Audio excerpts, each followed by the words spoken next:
దేవునికి స్తోత్రం. ప్రియమైన దేవుని పిల్లలారా, యేసు 70 మంది శిష్యులను ఏర్పరచుకొని సేవకు పంపుచు పలుకుచున్న మాటలు. లూకాసు వార్త 10వ అధ్యాయము 1వ వచనం మనం చదువుకుందాం. అటు తర్వాత ప్రభువు 70 మంది ఇతరులను నియమించి తాను వెళ్ళబోవు ప్రతి ఊరికిని ప్రతి చోటికిని తనకంటే ముందు ఇద్దరిద్దరినిగా పంపినప్పుడు ఆయన వారితో ఇట్లనెను, కోత విస్తారముగా ఉన్నది గాని పనివారు కొద్దిమంది, కాబట్టి కోత యజమానుని తన కోతకు పనివారిని పంప వేడుకునుడి. 17వ వచనం కూడా మనం చదువుకుందాం. ఆ 70 మంది శిష్యులు సంతోషంతో తిరిగి వచ్చి, ప్రభువా, దయ్యములు కూడా నీ నామము వలన మాకు లోబడుచున్నవని చెప్పగా, ఆయన సాతాను మెరుపు వలె ఆకాశం నుండి పడుట చూచితిని.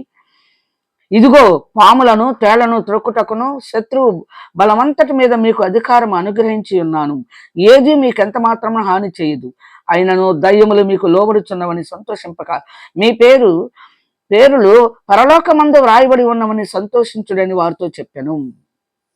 కనుక ప్రియమైన దేవుని బిడ్డలారా, పరలోకంలో పేరు ఉందని మనం సంతోషించాలి, కానీ దయ్యములు దయ్యములు పోతని అని మాత్రం సంతోషించకూడదు.